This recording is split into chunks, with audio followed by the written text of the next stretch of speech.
Hello, it is me again. This is Brian Trouchold with the Sales Operator Series, and today I'm joined by my longtime friend, Eric. How are we doing? Not too shabby, Brian. Great to be on. It's great to be back with you. It was awesome catching up with you recently, and I'm psyched to dig in. I feel like you've been a part of this, the edge and on the forefront of go-to-market and revenue teams, both on the marketing side, on the sales side. And where you said at Apollo, I think you're right at the intersection of so many interesting trends, both with what you guys are doing and what your customers are trying to do. So I'm super excited to just pick your brain today and hear some of your thoughts. Yeah, quite a few interesting trends. Over here at Apollo, we've been growing like a weed, and we have a window into many go-to-market stories of each one of our customers, which is exciting and cool. Like it's a cool job. I like that you say that because I won't throw our customers at Ambition under the bus, but I always am like, wow, a lot of our customers are large enterprise orgs, and they're just, we're dealing with problems inside in a relatively small, relatively nimble organization. Oftentimes they're dealing with thousands of people and tons of systems and these processes. I'm like, that is, those are big. So I'm looking forward to this. I'm looking forward to hearing like the cool things that you guys are helping people solve and what you're seeing out there at the cutting edge. I want to start with one that I have a feeling, or just kind of get us jumping right in. But, what do you think in the past, let's just say 6 to 12 months, how is the sales process, prospecting process, how has that changed? How has the game changed for, a seller out there going to market? Well, I think that, most obvious facepalm obvious statement in the world, AI is eating the world. You know what I mean?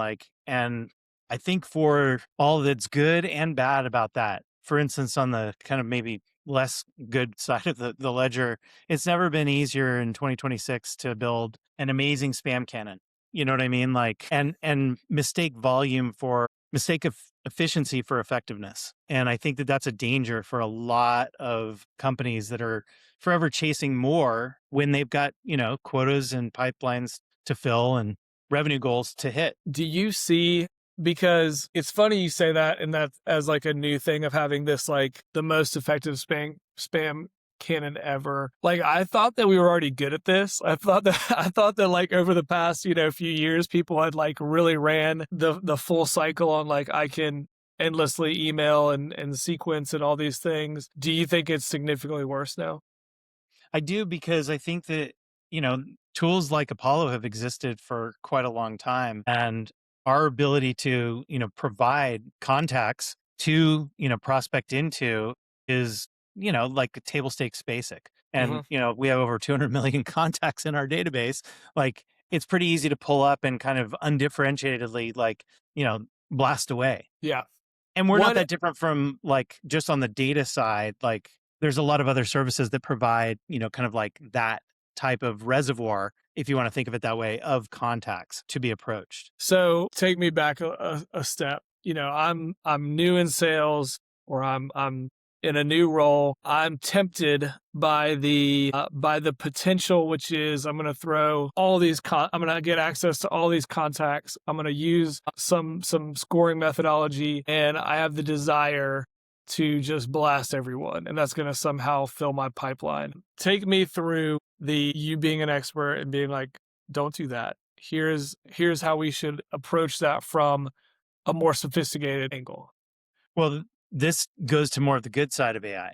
And so like ultimately, and Apollo is obviously working angles here, but using intelligence, using advanced pattern matching, using using AI for all that it's worth means that you can actually have a perspective that starts with prioritization. And so prioritization is really the key to unlocking both efficiency and effectiveness for any go-to-market motion. And I really believe that in my bones. And I don't think that will ever be untrue. And the reason is because I would almost flip the question in reverse and say, all right, brand new salesperson who's got, again, a quota to hit in some way, shape, or form. Like, how do you think you're going to actually hit a quota? Like, prospecting is never an academic exercise. It's never just like, I do it to do it. I do it to start net new sales conversations with a strong probability of a closed one Right. at some point. Like I'm doing all this because I want to find the likeliest buyers for my product, service, or solution. And I've got more tools than ever before for helping me organize what could be a big, vast universe of hundreds of millions down into actually, I should be prospecting Brian at this moment for these reasons. Take me through that. So that's the prioritization you're talking about. Like, give That's me right. the most optimal target to be reaching out to right now. Now, me being the naive, less scrupulous account executive, who back to your point before, I have a quota, I have an expectation. My quota's never gone down, and no one's ever celebrated me for not hitting those targets. Like, what is what's changing about how I attack Brian? Apollo or my process has highlighted Brian and Eric and so as the priority people to reach out to. What's changing about like how do I get them into my funnel? Well, I think that there's two rules of thumb here when we talk about prioritization that are really important to master. And they get at the why of what you were just kind of like thumbnail sketching, because there's a lot of thought, or at least there should be, underneath both. So the first rule is know thyself. What does that mean? It means I should understand, again, my product, service, or solution really, really well, especially in light of, well, who are my buyers? Who are my best buyers? Where did they come from? What problem were they solving at the time? What were their triggers? Were there signals associated with being a best buyer? Like Yeah. who is first in on my buying group?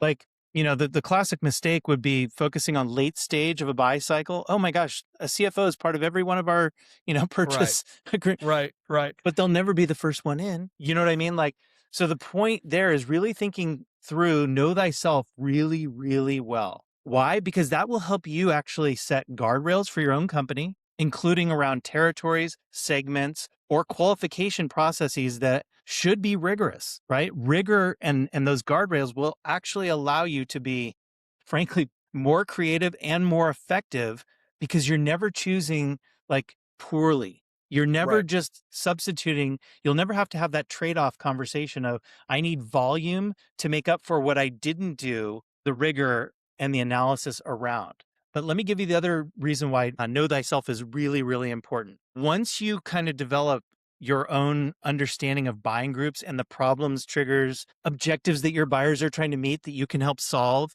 like once you understand that really well, you can kind of like sit on these change states. I And see. that is probably one of the biggest changes in the modern era where I can go scrape any website and understand like who's got a job posting live. What does Uh-huh. that job posting say?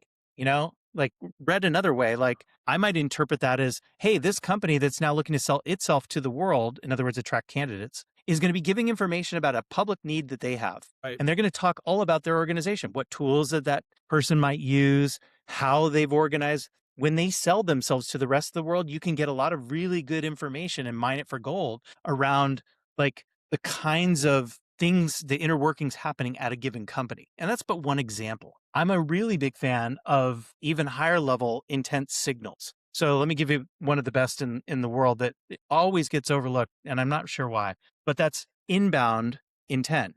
It's a first party data signal that you own. Every company that like has a public website facing the world owns their own who shows up at my front door and can mine that for gold, not just with the form fills and the leads that are hand raising and come specifically inbound, but with whoever happens to be landing on that website, i.e. doing research about your Right. product, service, or solution.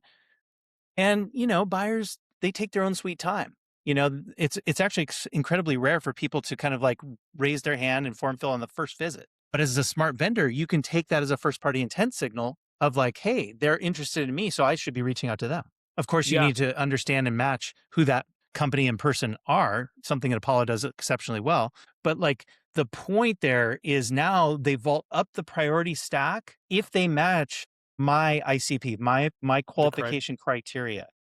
Right. And then that gives me kind of like rise to like point number two. So if point number one is know thyself in a lead prioritization effort, point number two is know thy buyer. know them so well that like you can automatically produce relevance in all of your communications. So that every time you reach out to a prospective buyer with a sales conversation, you can show them you know them. You can show them that you understand. And I'm not talking about like kind of the rise of personalization that was big in some circles for, hey, EQ, you went to San Diego State at undergrad, like go Aztecs. Like, no, That was hot. knowing That was hot for a while. it was hot for a while, but not sustainable. What is Yeah. sustainable in a business to business, like, and that I'm assuming that's who we're talking to exclusively with your audience who's listening to this podcast, but in a business to business context, like all that matters is the role that those contacts that you would be reaching out to are playing at their company. You know what I mean? Like their persona there matters most. Like, what are their objectives? What are their KPIs? What are their problems that they're going to normally face? Where you have overlapping relevance. Again, know thyself, know thy buyer.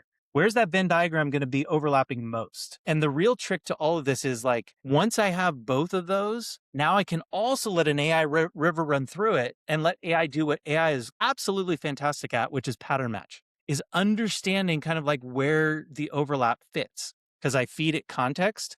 And now all of a Right. sudden my messaging can be one of one, bespoke. I can write to Brian as if Brian is the only person that will be getting a message from me that day for these specific reasons. Something that strikes me about the two concepts you just talked about, know thyself and know thy buyer. That to me, being in this world a long time, the best sellers are excellent at that. They have a very strong perspective, and they're very, very good at understanding or diagnosing or empathy for the challenges or the problems the customer faces. And they're really good at Yes. kind of connecting those two things.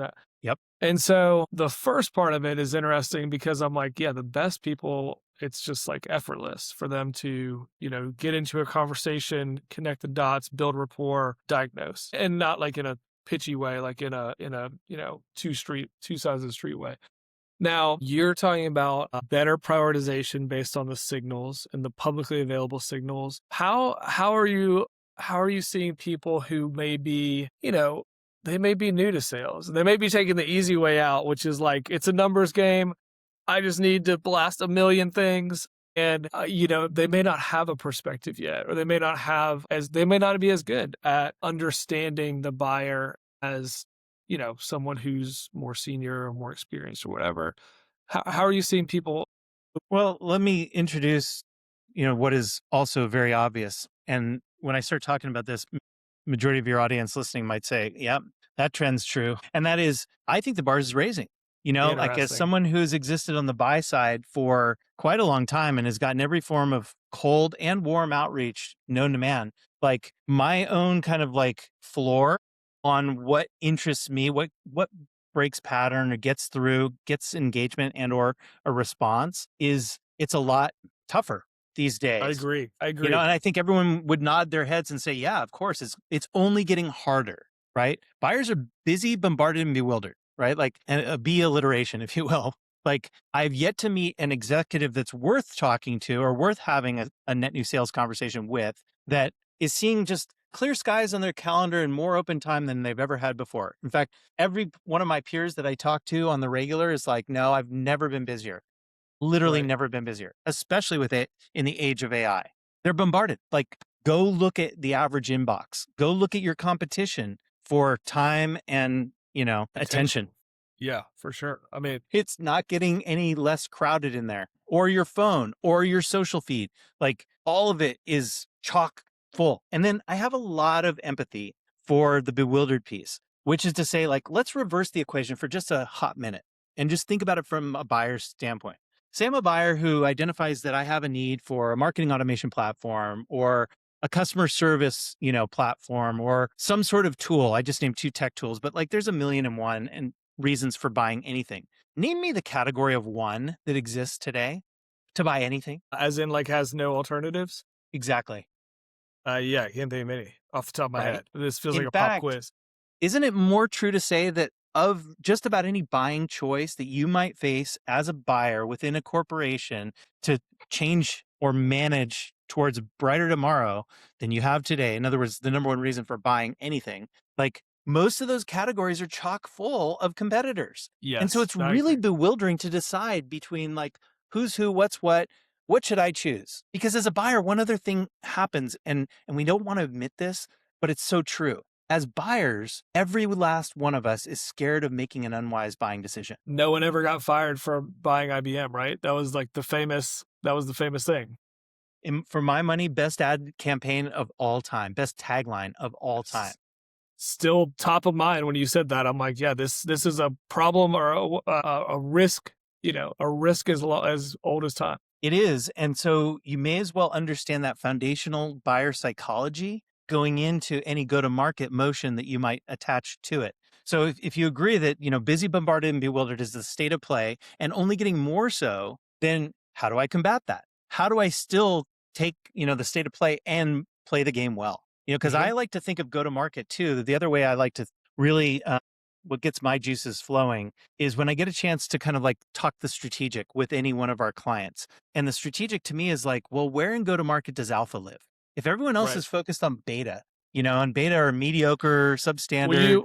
you unpack that for the audience? I actually have loved some of your posts on LinkedIn about this. Yeah, it's really just seeking alpha. I mean, there's a site dedicated to that for stock picking, but it's seeking kind of to use information that is unique, differentiated, and special to you as an organization. In other words, it's like finding formulas over and over and Yep. over again. What did they say about every successful sales organization on the face of the planet? They had a formula. Right. They knew who their buyers were. They really got into the slipstream of understanding their customers really, really well. They knew how to start conversations, and they all clustered around these types of things. It's like you just said, you offered the anecdote earlier of like, hey, the most successful people that I've ever met in the sales profession, they really understood their customers. No Yep. duh, Right. and I would offer too, like buyer know thyself, or company know thyself.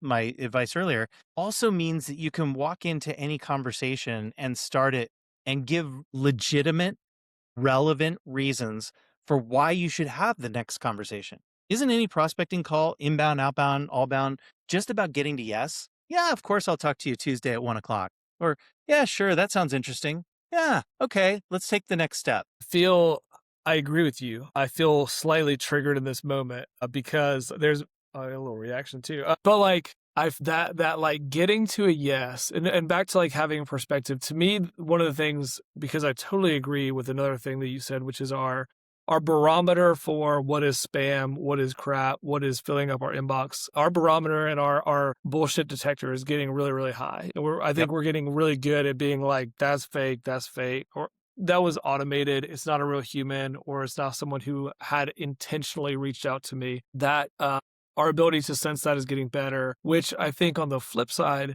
really indicates that for a young seller out there or a young manager, you've got to be able to teach and establish trust better than ever. And like that's one of the things I actually think sometimes we've trained sales development people or XDRs, AEs, whatever in our B2B world to get just like through the process. It's like they're like running the video game of like, how do I hop to the next level, hop to the next level?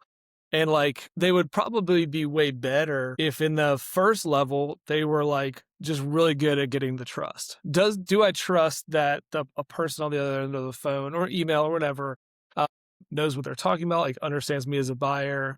And like I think you're describing that, but I worry that some people out there could be like, I'm just trying to get a yes. I'm just trying to get like I'm just trying to schedule the next meeting, which does have to happen. The tripwire, if you will, in all of this is relevance. Hmm. Like maybe it's as simple as saying not only are buyers busy, bombarded, and bewildered, but their patience levels for irrelevance have Yeah. dropped Yes. dramatically. Yeah. I love that. And so, like trust would indicate relevance. Yes.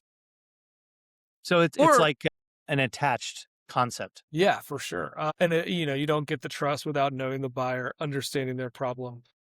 Exactly. The AI river runs through it. And I'm thinking about like, man, that's really interesting because I'm sure you have like a very specific way, but I could come up with multiple ways that as a go-to-market leader, revenue leader, I think about that. When you think about these signals and you think about understanding who to prioritize, understanding who should be in your GTM or your excuse me, your ICP, as you go to market? Like, talk me through this phrase, like, the AI river runs through everything. Sure. I think that, one of the things that we're on the cusp of launching here at Apollo is a full intelligence layer that takes or abstracts more of that from users so they can just, go on about the actual doing of prospecting. But there's a lot of ways to kind of like do this yourself today within tools like Apollo. And we've got 68 different filters on our data that can kind of slice and dice and help you get to where you want to go. I would encourage folks to like be thinking about from an AI perspective, hey, all of those are just helping you get to the right or most prioritized Right. leads. We also, cover off on all the unstructured data that you could include in that run too. So this is where AI and AI prompting, what we call power ups in our system, will allow you to do everything from scrape the web to listen to conversations to deciding like what elements are right for my business to go and find, signals or triggers that would lead me to believe that Brian might be in market or a good fit or worth a conversation. So that Yeah. now all of a sudden I've got AI doing a lot of the heavy lifting of sifting through an enormous big old world out there and finding, kind of like the Goldilocks zone of what's right for me And when you say me, do you mean me as as a just business. yeah, okay. Yeah. As part of my go to market, like one of the things that's always fascinating to me, and we work with thousands of clients here in the go to market engineer team on Apollo. And it fascinates me to no end just how different the go to market motions are from one Yes. team to the next, even with competitors in the same industry. Like the way in which they themselves view the world or what their ICP is like a special snowflake. It's unique and different to them. And that's fine. Yeah. And that's actually good. In fact, the It's the interesting. more unique, special, and different, the better you're going to be at qualification. Yeah. So, like qualifying out is just as important as qualifying in. Knowing who not to approach is a few steps down the road of like knowing how to lead prioritize.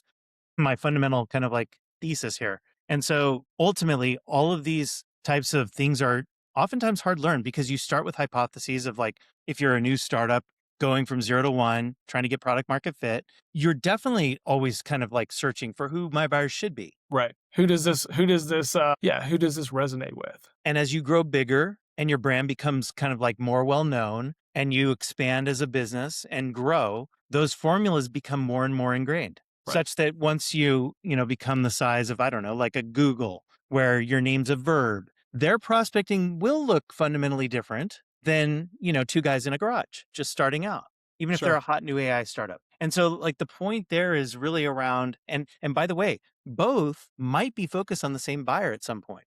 So Yeah. there's the really interesting challenge of like, how do I crack through to get that buyer's attention based on what I know about them and what I know about me? What's my call and response? Where are my overlap areas? How do I get to relevance? Yeah. And that perspective and that how do you understand yourself, which I think builds the perspective. How do you understand the buyer, which I think helps you establish the trust, establish the why now, establish the what is there for me here. Yeah, I love that. I know we're going to run up on time, Eric.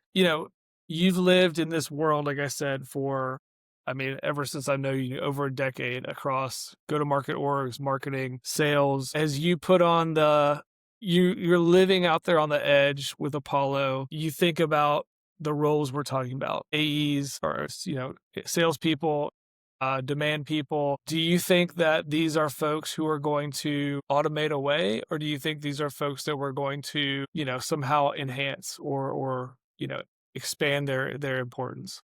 I think that I don't unfortunately have an easy, pithy answer for you. I've seen a number of tech revolutions and as part of my own business career, I've watched effectively the commercialization of the internet, the mobile revolution, the cloud revolution, and now here we are smack dab in the middle of the AI revolution. And one of the things that's intensely fascinating to me as well about kind of like the history of business is all the roles that, back in like the mid 90s, nobody could have even imagined what the hell is a front end developer? What's an, like, Right. Just because, like, yeah, what's a webmaster? Like, no one would have ever guessed, like, a few short years that this role would be numerous and necessary in every single company, right? Mobile app developer was like not a role nobody thought of, like cloud totally. architect. Like, so if I have my kind of time periods right, like we're still in the throes of determining like how fundamental AI will change all business, and it will. It Hmm. will disintermediate a ton of things, a ton of tasks. Ideally, I think a lot of those are low level ways that our CEO has a great phrase for this. He thinks about the best use cases of AI or how much work can it deflect, right? Yeah, Like that's a great way of putting it. it really is, because when you think about like every employee that you want to 10x, every business wants to make all of their employees that much better, right? To grow. So if you think about, well, what can I offload to AI? What can I deflect that becomes like lower level, agentic? What can an agent do better than me as a human so that Sure. I could graduate, almost think like a Maslow's hierarchy of needs. Like the food, water, shelter stuff is going to just stay where it's at, but I want to live and my job needs to be at actualization, you know? And that's what I think that the world is like going to be in fits and starts, and it won't be clean and it won't be unmessy. It will be messy. I think we're going to get to a place where we're going to get a lot of intensely human jobs. I think that that's what AI is going to promote. So I think that the AE role will change. I think the AM role will change. Heck, I see it on my team with the go-to-market engineer role. It like that role didn't even exist in the world 3 years ago. Like, and now like it's super valuable. And a lot of our customers report back to us all the time, like just how valuable it is. Like, wow, you guys are great. Like, love what you're doing, helping me leverage Apollo much better. And so, and most of my team is completely AI pilled. So, Yeah. so it's pretty easy to kind of like make that causal connection that this is that AI river running through, and we've all got, like little boats on the river. Trying And to we're catch the tide. yeah, pushed along, whether we want to or not. Like there is no standing still. That would be the other thing I would point out. Like, the people that could bury their heads in the sand, maybe in 2022 or 23 or even 24, I think that ship, to continue this metaphor, has sailed.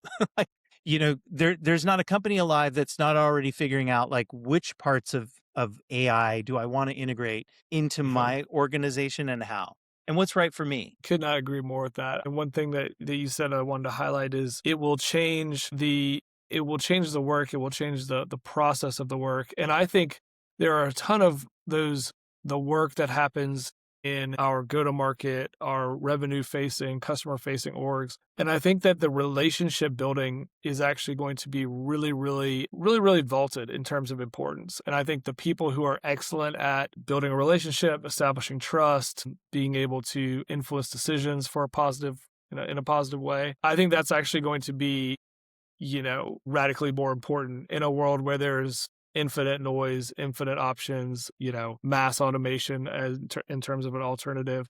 I think that we're already seeing that in the enterprise of, wow, when there's infinite ways to do this thing, doing it in a way that is really good, but with a person or with a partner that I trust is actually really, really important to me. And I think that will be true in a lot of different businesses from a go to market or sales perspective. I couldn't agree more. Eric, this has been so fun to catch back up.